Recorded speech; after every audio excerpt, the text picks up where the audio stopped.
Guys, I'm here today with Princess Abumere. She's the entertainment editor of the Pulse.ng, and we want to talk about some of the biggest issues in the news. First of all, welcome back to The Crunch. Thank you for having me back here. It's a pleasure, it's a pleasure. So, what popped in the news last week? Wow, interestingly, of course, there was the removal of fuel subsidy, there was the NLC strike, and then there was the rescue of the Chibok girl.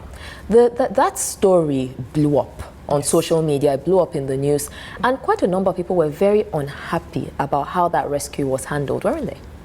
Well, it did seem like, you know, with the whole media ethics and what it was, because she was only just rescued, and next thing, her face and the face of her child was plastered everywhere. I mean, people could identify her from the picture and they could see that, okay, it was the same person. But to an extent, it's like, shouldn't we give her some privacy? Because she has been traumatized. And then there's this child. You know? And then there was also calling the guy she was found with her husband. He claimed to be her husband, and they started calling him that.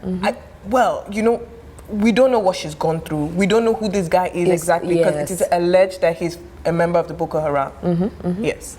It was very interesting, but I know now she's met the president. Yeah, she has. And, you know, there was a lot of social media really got into it. I was quite, I should say, impressed with the amount of attention people were placing to things like, is she getting therapy?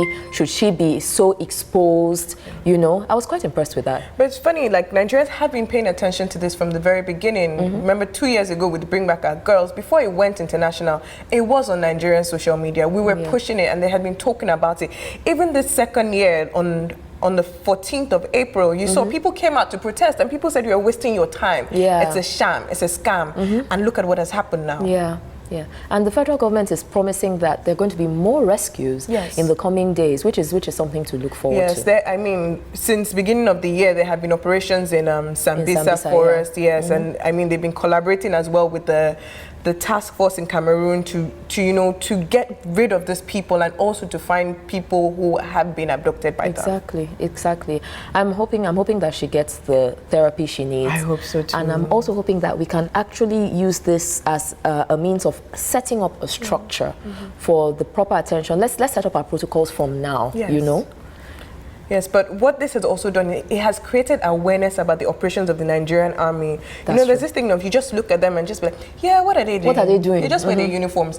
But now they're showing people, I mean, on the news, you could see them in their operations. You could see them going through the forest. It's good that the Nigerian Army is showing the people that, yes, you're holding us accountable, and this is what we are doing. And it's also very interesting when you mentioned that the Nigerian Army is also becoming very interactive. Yes, it wasn't something. It's something that has grown. You know, where they're talking about this is where we are. So we're seeing them as human beings, as people who are fighting for us, and it's making a difference. It is, absolutely, because now there's that support and people supporting their troops. Because you see with America how people always support the troops and everybody's, but here it's like.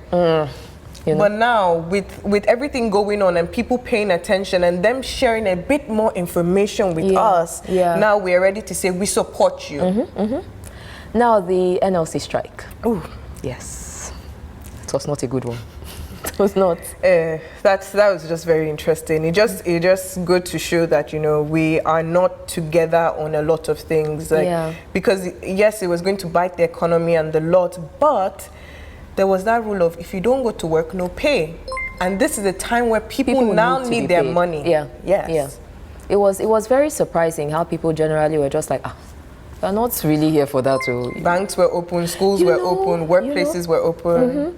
And even though I know they tried to pick up more momentum in like the second day, but I think we can all collectively agree that it didn't really happen. I mean, the protest did hold in like Lagos, Abuja, various places, but it wasn't as it would have been in the past. Like in the past, when you say there's a strike, you know, everyone is shuffling their feet and, am I going to work? I'm not going to work. But this one, from the get-go, people were sure that they were going to work. They were not happy, but they were going to work.